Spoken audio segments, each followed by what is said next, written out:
Real questions, real answers for real life. Come on in and pull up a chair. You're at 1850 Main Street with Michael DelGiorno and David Zanotti. Elections are a lot like presidencies. It's the things you don't see coming that really define them. So I'm running over this list of things in my mind that nobody saw coming. Like a missed field goal and the Browns win for a change? Those kinds of things. The whole nation's talking about that. They'll be talking about that for a month. Here's a newsflash. The Browns got 2 calls that they shouldn't have gotten in a final drive. And then the other guys missed the field goal. And the Browns won by a point. It's amazing. I was going through the book of Revelation all night trying to see if that was in there. That's how... This suspicious surely must be end times. Okay. Things we don't see coming. So I'm going over this list and I'm thinking about how front runners have a very difficult time staying front runners. The most dangerous thing for a political career is to be a front runner in a presidential campaign too early. Because when you're the front runner, the goal of everybody is to knock you off. And usually it happens 2 or 3 times before everything settles down and we actually see what's coming with the candidacies. Well, this time around, the stuff that we didn't see coming, did anybody see a year ago that RFK Jr. would declare as an independent? And he would declare this early. And then that the media would go into a complete total freeze. I mean, it was like RFK Jr. declares he's an independent and suddenly he's like cryogenically frozen and sent to another world. You haven't heard a word about him since. No surprise. That's what happens.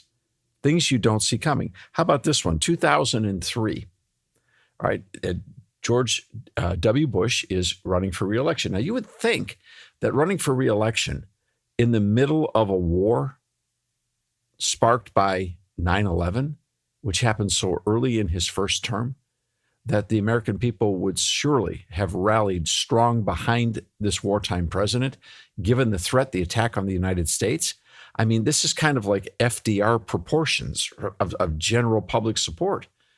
But he didn't win that election by very much. And you wonder, would he have won it at all if Howard Dean hadn't screamed? Right? The scream heard around the world. Dean was coming and it was strong. You think about things that happen, whether it's candidate gaffes or points in history. Would Ronald Reagan have been president of the United States if there hadn't been an Iranian hostage crisis? Nobody saw that one coming.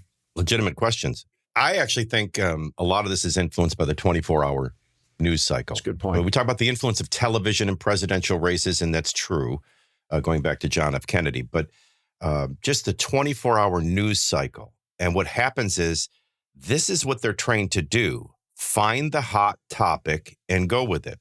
So I just go back to the most recent presidential primary with the Democrats. Remember, Kamala Harris was first, and everybody focused on her. And because they were focused on her, they focused on how unlikable she was, the faces she was making, the weird laugh.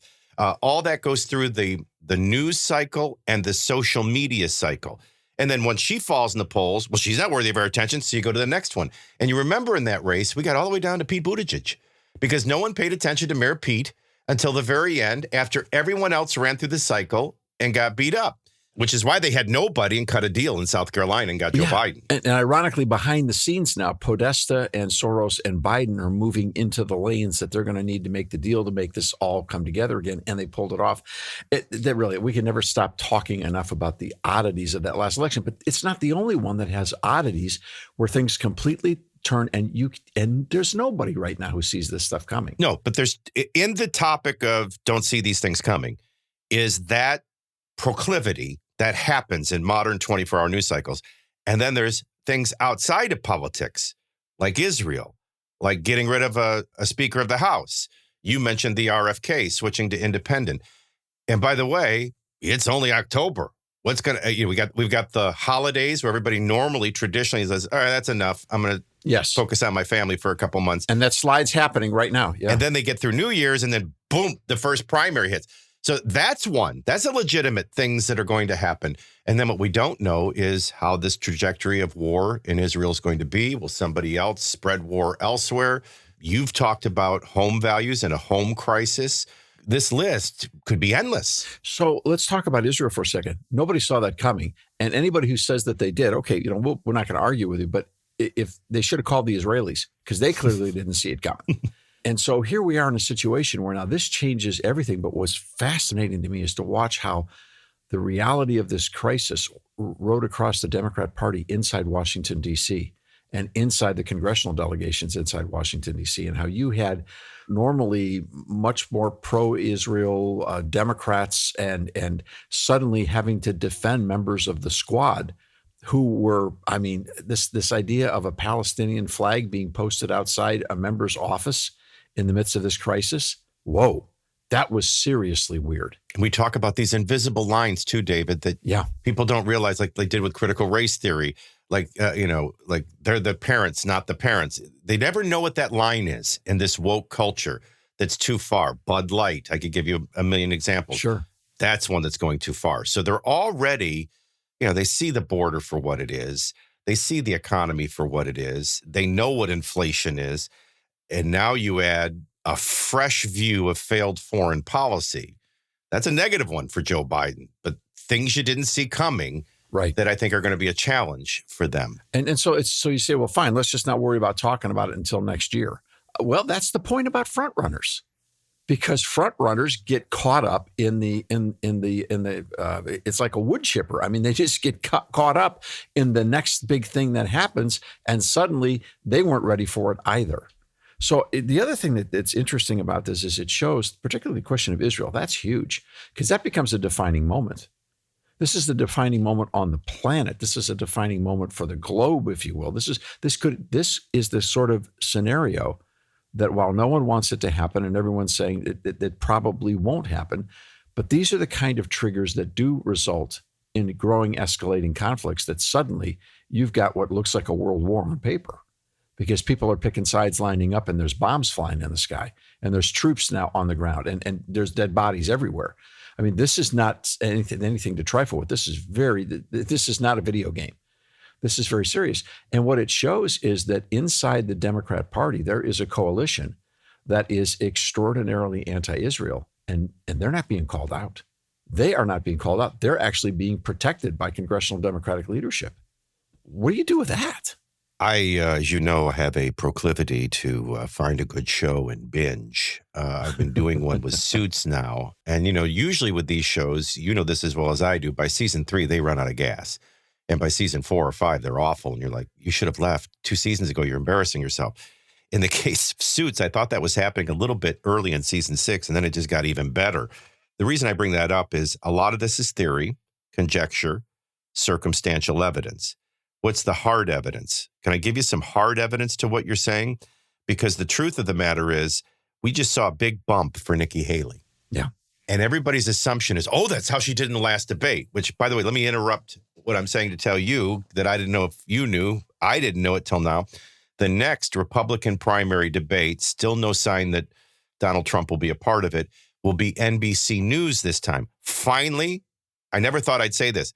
Can we get away from Fox so we maybe have a debate with NBC? That's how awful Fox has been.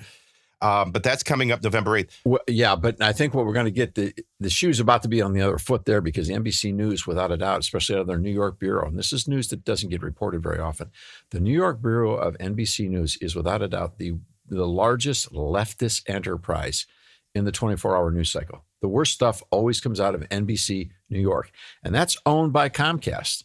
Right. I know we have many, many listeners who will define their life experience as what it's like to be in Comcast hell if you ever have a problem with your internet. All right. So, I mean, this is the big conglomerate that controls everything. So NBC News, that'll be interesting, but I got a feeling it's going to be shoe on the other foot now. Yeah. So we have that first presidential debate coming up, but let's do some hard evidence. Everybody's assumption was, Nikki Haley got a bump from that last Fox Republican debate. No, Nikki Haley's getting a bump from what's happening in Israel. Yes. People's attention is turning to foreign policy, and they're not real big on Joe Biden, and that's given her a bump. Now, what is the bump? 10%, but she's been living at 3%. So that's a pretty significant tripling.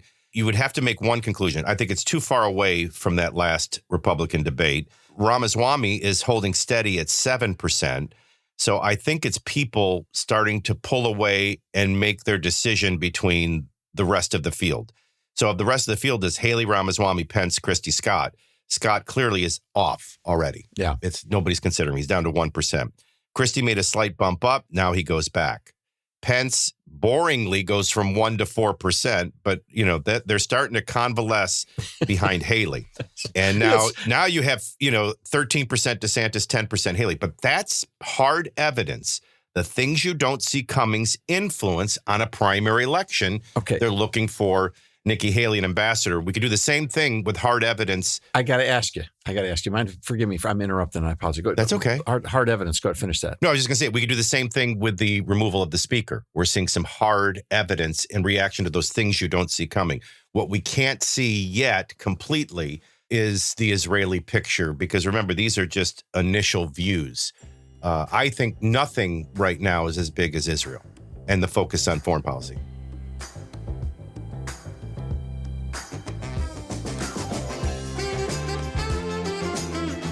When you subscribe to 1850 Main Street, you're the first to find out what's happening next with new guests, publications, and events. And when you spread the word about 1850 Main Street, you're helping others find real answers to the real questions facing America right now. To learn more, visit 1850mainstreet.com. And please, tell a friend.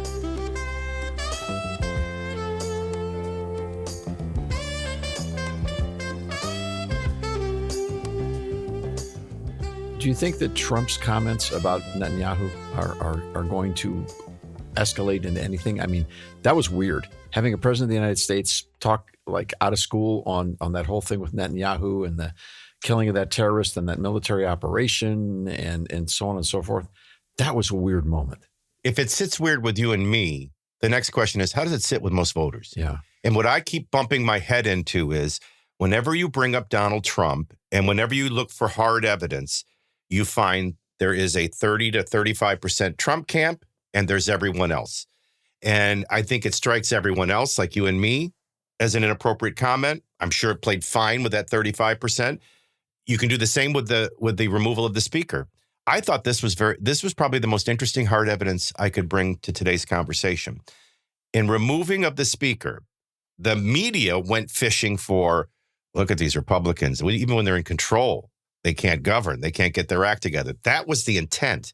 The response and the results of the news poll was, among Trump supporters, 51% supported the ousting, and they think everything's going to be better because of it. Among everyone else, now just remember, we just took, that's 51% of the 35% that love Trump.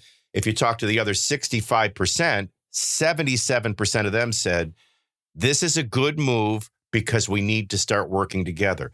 I think the Republicans, and we've often documented the problem, and you just alluded to it a few minutes ago, the problems within the Democrat Party is the squad and the Justice Democrats. These are socialists whose goal is to take over the Democrat Party first and foremost. AOC got that seat because they targeted a 10-term Democrat in New York and defeated him. They weren't targeting Republicans, soft-held seats by Republicans. Their goal was to take over the party with Bernie at the head and then put a squad in Congress, then change the Electoral College, then dismantle the Republic. Deconstruct the entire constitutional republic. Those are their stated goals when you Wikipedia. Yeah. So that was the divisions they were living in. And it was playing out because Bernie would have got the nomination against Hillary. He would have got it against Joe Biden. But they got involved. For Biden, they cut a deal in South Carolina with the Black Caucus. For Hillary, they used superdelegates and other tricks. Because Bernie was going to be that outsider choice of the Democrats. That was moving the needle in the pendulum towards the Socialist Democrats. So they were a very divided party, and it influenced the outcome of their elections. Things you don't see coming. What if the Republican Party is divided as it looks in my hard evidence today? How does that play out once the primary moves forward, especially when they're divided over the one individual not participating in any of the presidential debates or the primary process? Yeah. And I'll tell you, the longer this goes, Michael. It might be bigger than Israel, right? Yeah. The longer this goes, the more I think that the greatest uncovered story is the people who are onto it and the people who aren't. In other words, what you just described is very sober and very serious.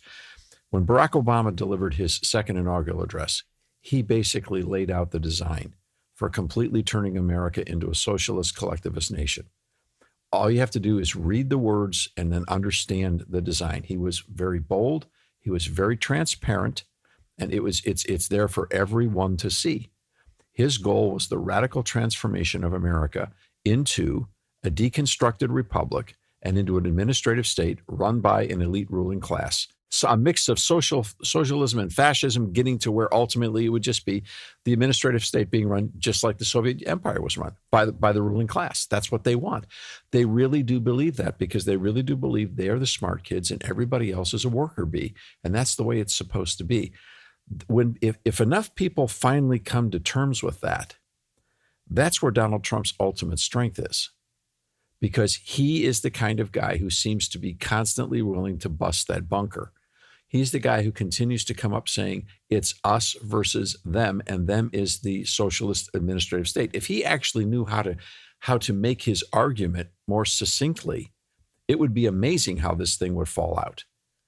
But he keeps losing his way in his most unique poetic form of reality.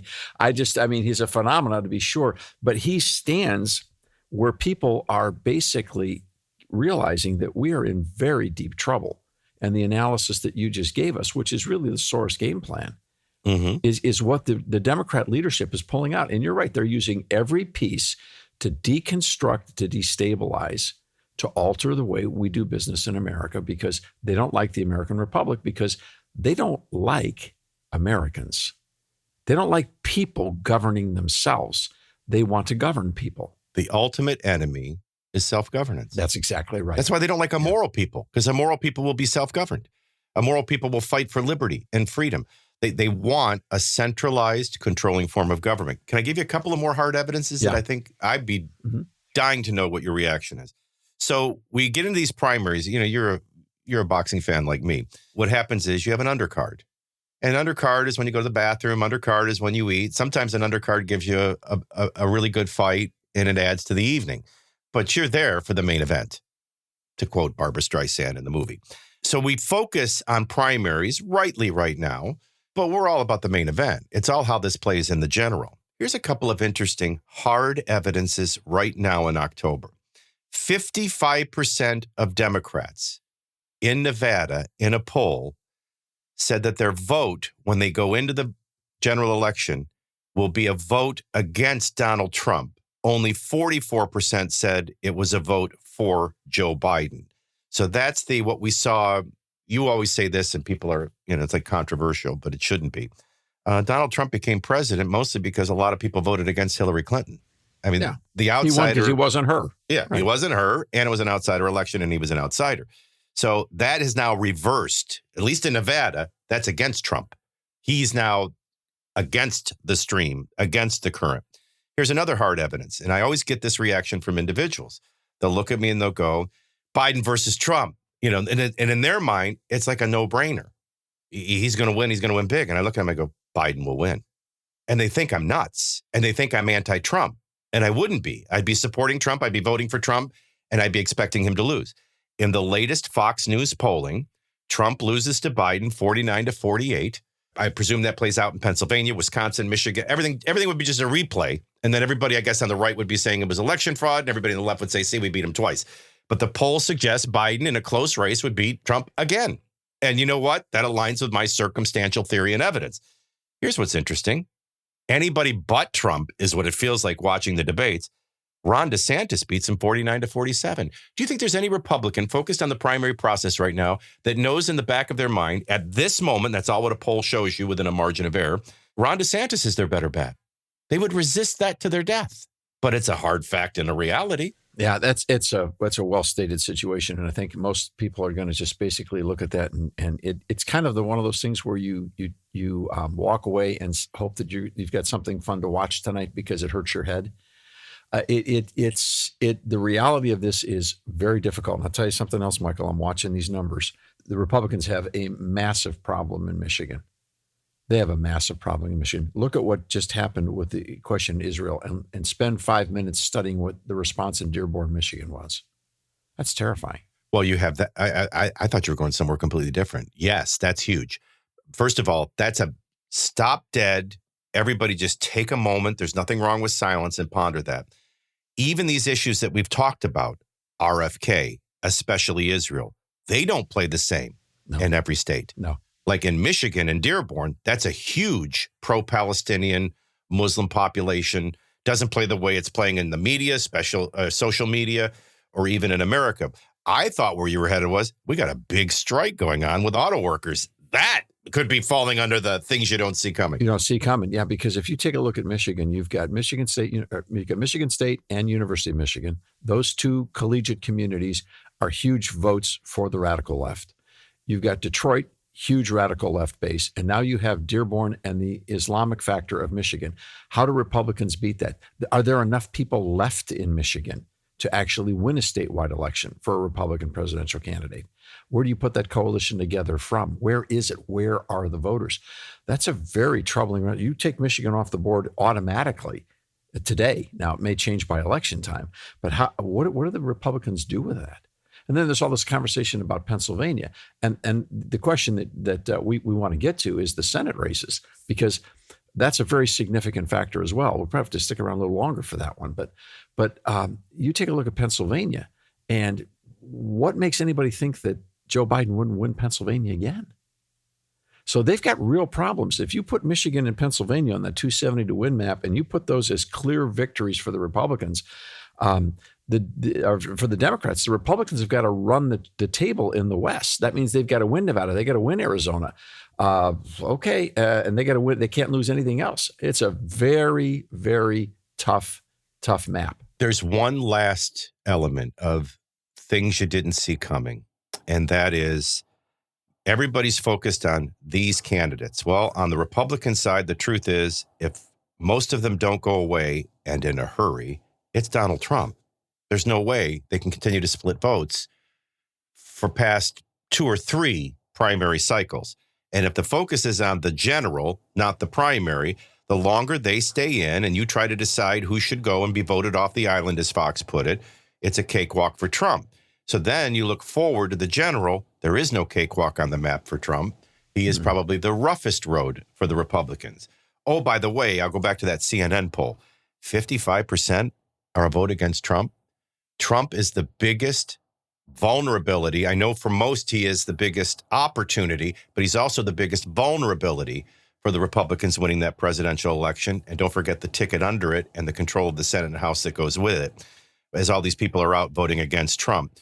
You get rid of Biden, where there's only 44% voting for Biden, and you substitute him with somebody like Gavin Newsom, or you take Kamala off the ticket and add somebody more attractive, those numbers get even worse.